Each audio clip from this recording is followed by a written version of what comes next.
দেখো দেখো দেখো প্রভু কি বলে, প্রভুর হইতে নামই হইতে নাম বড়, আর নাম হইতে ভক্ত বড়। কিন্তু বাবা ইহ জগতে ভক্তের থেকেও একটা জিনিস বড় আছে, বলো দেখি কি? ও মায়েরা, নামের থেকে নাম বড়, ভগবানের থেকে নাম বড়, নামের থেকে ভক্ত বড়, ভক্তের থেকে বড় কি গো?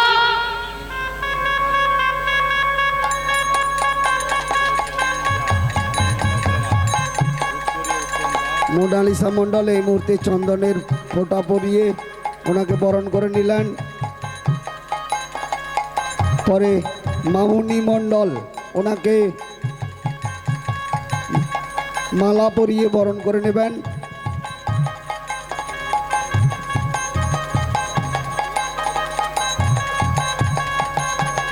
সবাই মিলে জয় নিতাই।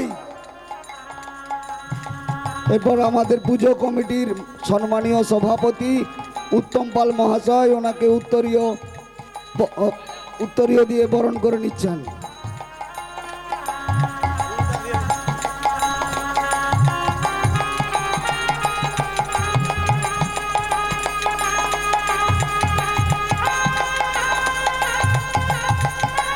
এরপর মঞ্চে ডেকে নিচ্ছি আমাদের ক্লাবের সম্মানিত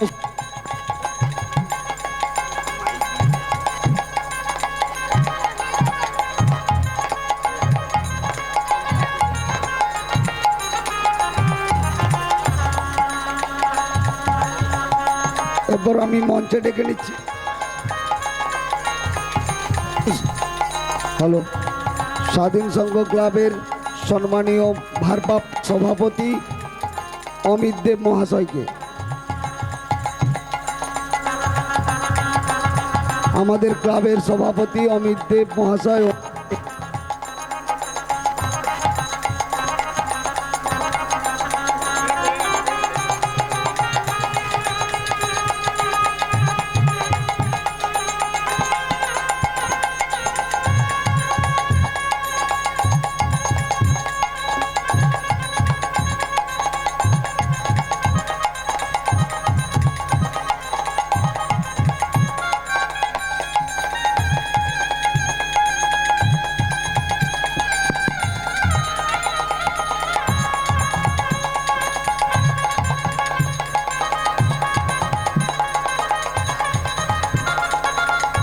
জয় নিতাই।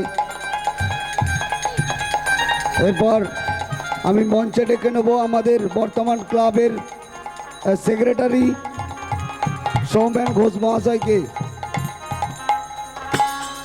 উনি আমাদের মধ্যে উপস্থিত, যিনি আজকে মঞ্চ আলোকিত করে আপনাদের সঙ্গে কীর্তনের অনুষ্ঠানে রয়েছেন। মাননীয় শিউলি দাস মহাশয়া ওনাকে উত্তরীয় দিয়ে বরণ করে নিচ্ছেন এবং সঙ্গে পুষ্পস্তবক দিয়ে ওনাকে বরণ করে নিচ্ছেন।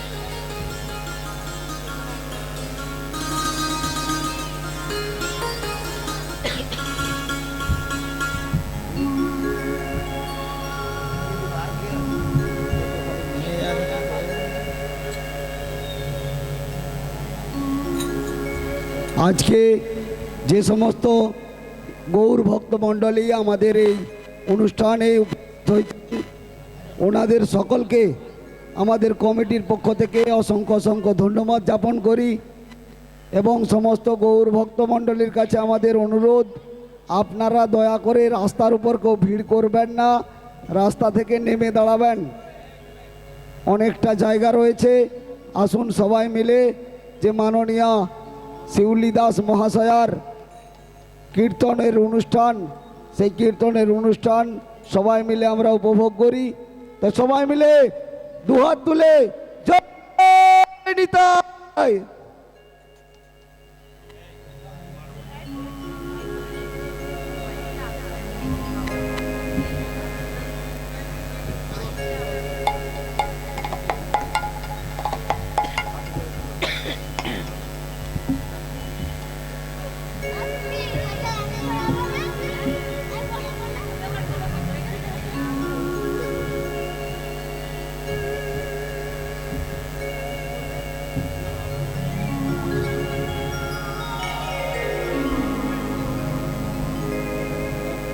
নিতাই গৌর সদানন্দে হরি হরি হরি হরি জয় নিতাই জয় রাধেশ্যাম জয় গৌর হরি হরি। সর্বাগ্রে জানাই আমার পরম গুরু বৈষ্ণব ব্রাহ্মণ সাধুগুরু বৈষ্ণব ভক্ত মণ্ডলী, আমার নিতাই দাস গৌর দাস শ্রীকৃষ্ণের দাস সত্যের দাস রাধারানীর দাস পরম দয়াময় শ্রী শ্রী গুরুদেবের দাস উপস্থিত সমস্ত কৃষ্ণ অনুরাগী গৌর অনুরাগী ভক্তবৃন্দ এবং আমার মহামায়া শক্তি স্বরূপিণী ভক্তিমতী মাতৃবর্গের শ্রীযুগল নানা চরণতলে জানায় এই জ্ঞান শূন্য ভক্তি শূন্য অধমা অনন্ত কোটি কোটি দণ্ডবত প্রণতি নিবেদন। ওগো শোভাকা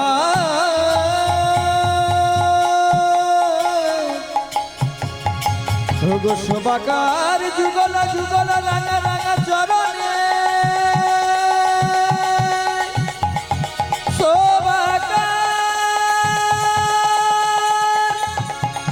ভক্তবৃন্দের চরণে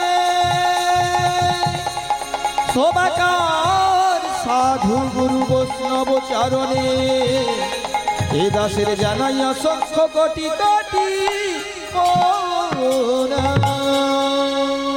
আজ মহতি হরিবাস মায়ের আরাধনা উপলক্ষে এত সুন্দর হরিবাসের আয়োজন আপনাদের মতো সাধুগুরু বৈষ্ণবের আগমনে পরিণত হয়েছে নব নব শ্রী বৃন্দাবনে। আর এই বৃন্দাবনে বসে মা আমরা সেই বৃন্দাবন চন্দ্র শ্রীকৃষ্ণের গুণকীর্তন শ্রবণ করব শাস্ত্রীয় কথা ভক্তিমূলক কথা মানব জীবনের প্রকৃত উদ্দেশ্য সম্পর্কে আমরা জ্ঞাত হব। কিন্তু মাগো আপনাদের মতো কৃষ্ণরাগী গৌররাগী ভক্তবৃন্দের সম্মুখে দাঁড়িয়ে আপনাদের মতো জ্ঞানী গুণী ভক্তবৃন্দের সম্মুখে দাঁড়িয়ে আমার মতো জ্ঞান শূন্য ভক্তি শূন্য অধমা হয়ে বলা মতো আর কিছুই নাই। এই কীর্তন জগতে ছোট বড় যত কীর্তনিয়া রয়েছেন আমি হলাম সর্বধমা সর্বপুত্রতমা। কৃষ্ণ প্রেমানুরাগ ভাগবতীয় ভক্তি শাস্ত্রীয় জ্ঞান বিন্দুমাত্র আমার মধ্যে নাই।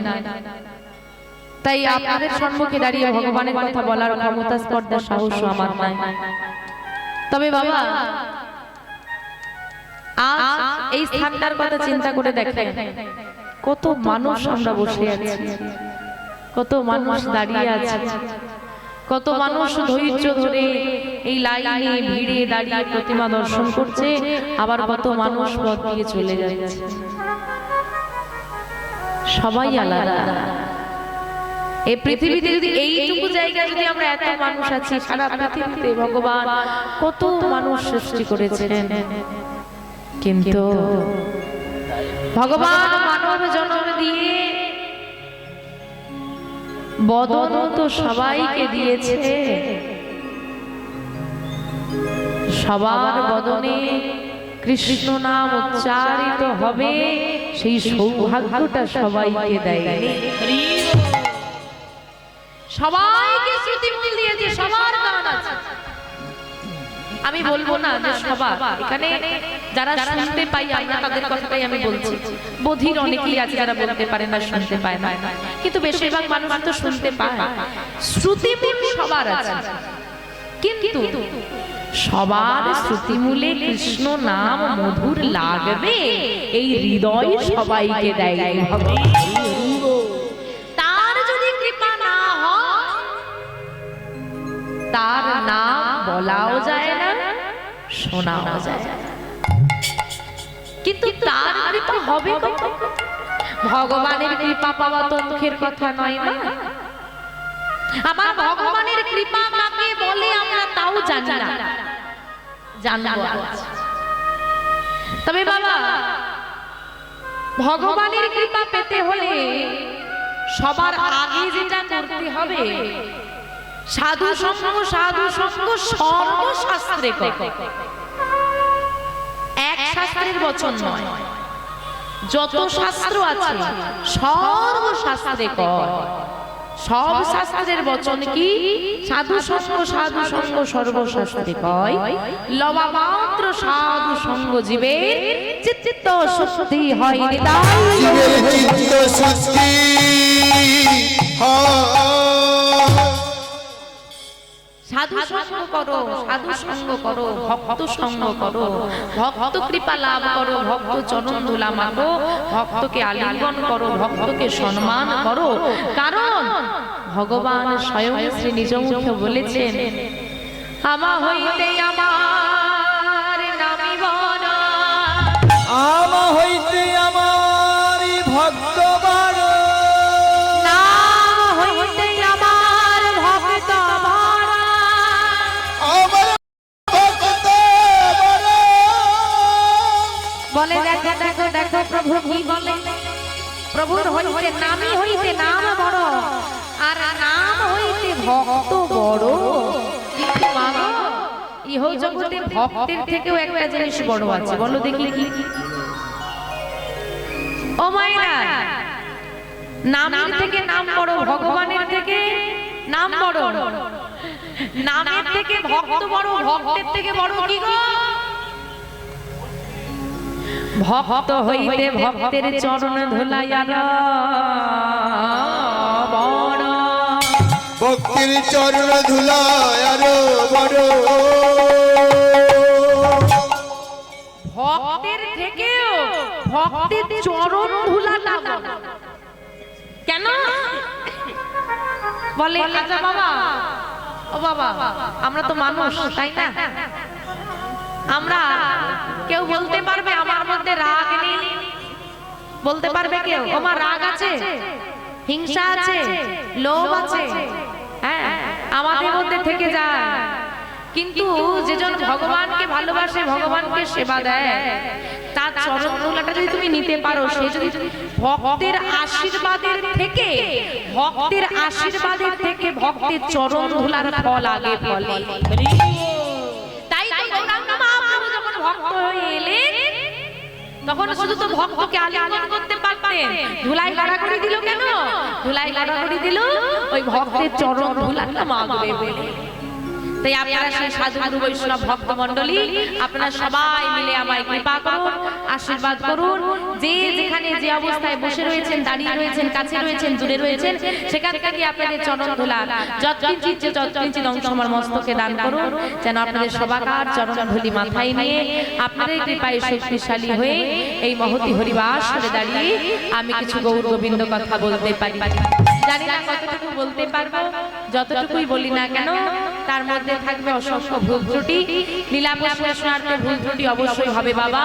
তাই আমি যদি কোনো ভুল ত্রুটি করে থাকি, বাবাদের চরণে অপরাধ করে থাকি, মায়েদের মনে ব্যথা দিয়ে থাকি, অন্যায় করে থাকি, এই কান ধরে বলছি গো, আমাকে ক্ষমা করে দিও।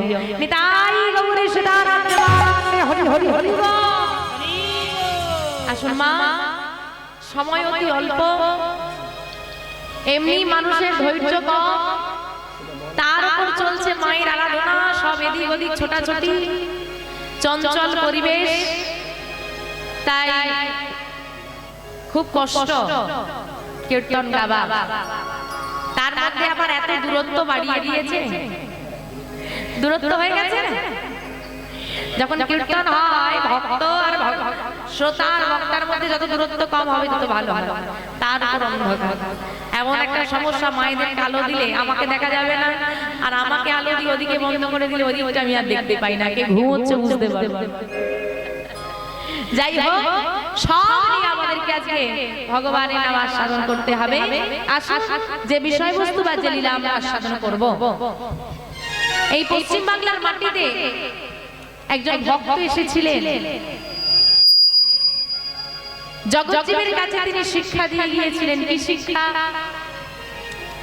এগো ভগবানকে কি বলে? কাঙালের ঠাকুর বলে না, আর দিনের দয়া, তাই তো?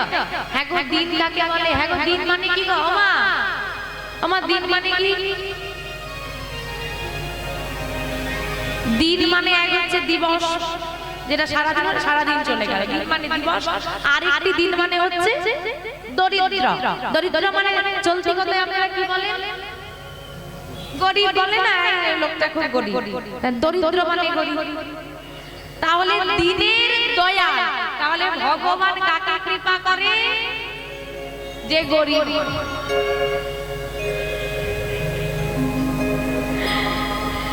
তাই তো ও বাবা, এটাই মানে দাঁড়ালো না? যে দরিদ্র ভগবান তার ঠাকুর, দিনের দয়া, দিনকে দয়া করে। আর কি বলছে? কাঙালের ঠাকুর। হ্যাঁ গো, কাঙাল কাকে বলে? যার কিছু নাই সে কাঙাল, তাই তো? তাহলে এবার আপনারা বসে সিদ্ধান্ত করে নেন, যারা যারা ভগবানের প্রিয় হতে চাও, যারা ভগবানের কৃপা পেতে চাও, যা জায়গা সম্পত্তি আছে, মায়ের যা সোনা দানা গয়নাগাটি আছে, সব দান করে দিতে হবে। সব দান করে দিয়ে যদি গরিব হতে পারো, দরিদ্র হতে পারো, তবে ভগবানের কৃপা। বাবারা যত জায়গা জমি কিনেছো সব দান করে দাও, দিয়ে কাঙাল হয়ে যাও, তবে ভগবান কৃপা করবে। ফলে এর মাথা খারাপ হয়ে গেছে। তা কথাটার মানেটা জানতে হবে তো, দিনের দয়াল মানে কি? এই তো ভেঙে দিলাম। হ্যাঁ, ভগবান কাঙালির ঠাকুর। হ্যাঁ, ভগবান দরিদ্রের দয়াল, ধনী। কিন্তু কোন দরিদ্র? দরিদ্রের যদি ঠাকুর হবে, তাহলে আমাদের কলিযুগের চার ধামে, চার যুগের চার ধাম, কলিযুগের জগন্নাথ, নীলাচল ধাম। নীলাচল ধামে যে জগন্নাথ, তিনি তো রাজাকে স্বপ্ন দিয়ে প্রকাশিত হয়েছিলেন। তিনি তো রাজা ছিলেন, ইন্দ্রদম্ন রাজা। তাহলে তিনি যদি গরিবের ঠাকুর হবেন, তাহলে তিনি রাজার কাছে এলেন কেন?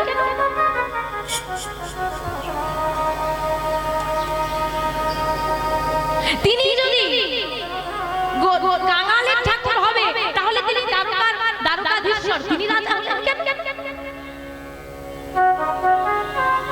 তিনি যদি কাঙালের ঠাকুর হবে, তাহলে ত্রেতায় তিনি অযোধ্যাধিপতি হলেন কেন? তিনি কেন রাজা দশরথের ঘরে এলেন? বলছে তিনি কাঙাল চান, কিন্তু কোন কাঙাল? আমার কিছু নেই। যদি ভগবান গরিবের হতো, দরিদ্রের হতো, কাঙালের হতো, তাহলে স্টেশনে স্টেশনে যারা ভিক্ষা করতো তারা এতদিনে ভগবানকে পেয়ে যেত। বলছে তুমি 10 তলার উপরে থাকতে পারো, তাতে ভগবানের কোনো অসুবিধা নেই, মনটা যেন মাটির সঙ্গে মিশে থাকে। তুমি ধনী হও, তোমার হৃদয় যেন ধনী না হয়। তুমি বিষয় আশয়ে তুমি থাকো, তোমার মনে যেন বিষয় আশয় না থাকে। এই দেহটা বিষয় আশয়ে থাকুক।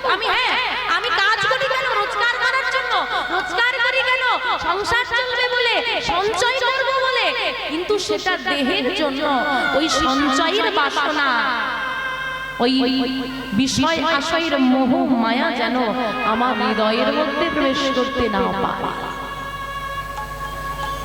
তুমি যতই ধনী হও, তোমার মন যেন কাঙাল হয়, গোবিন্দকে পাওয়ার কাঙাল। তোমার মনে যেন কোনো অহংকার না থাকে। তোমার অনেক আছে, তুমি দান করো। বাবা, কেউ অসুস্থ হয়েছে, তুমি 10,000 টাকা দান করলে, এটা তোমার উপকার হবে। কিন্তু তুমি 10,000 টাকা দান করে প্রতি বছর একবার করে শোনাবে, আজকে তুই যা হয়েছিস আমার কারণ, আমি দিয়েছিলাম বলে তোর হয়েছে, আমি দিয়েছিলাম বলে তোর হয়েছে। এই যে তোমার অহংকার, এটা রাখা চলবে না, তবেই ভগবানকে পাওয়া যায়। তাহলে কিরূপ কাঙাল হলে, কতটা কাঙাল হলে ভগবানকে পাওয়া যায়, আজকে আমরা আস্বাদন করব সেই ভক্তের মাধ্যম দিয়ে। এই দিনের দয়াল কাঙালের ঠাকুর যিনি প্রমাণ করেছিলেন, তিনি আমাদের পশ্চিম বাংলার মাটির ভক্ত, এসেছিলেন পশ্চিম বাংলার মাটিতে মুর্শিদাবাদ জেলায়। সেই ভক্তের নাম হলো লালা বাবু এবং জগৎ শেঠ। আজকে আস্বাদন বিহারীলাল হাকিম। বিহারি আচ্ছা, বিহারীলাল হবে, অ্যানাউন্সমেন্ট হয়েছে। আচ্ছা, তাই হয়।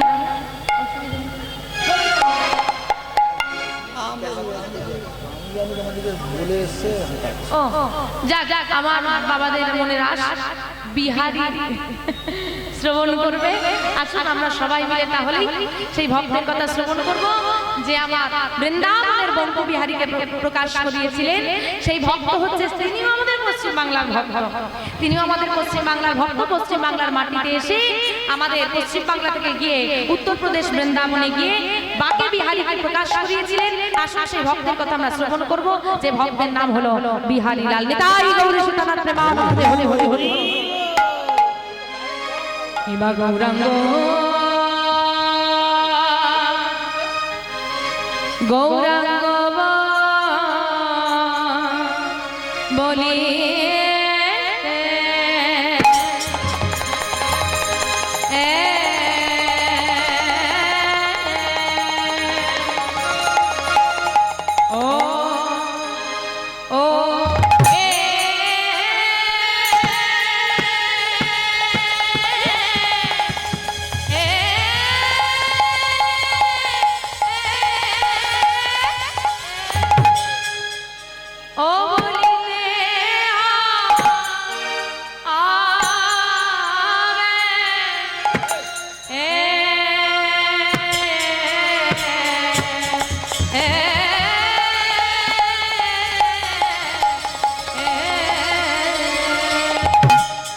যে পুলক শরীর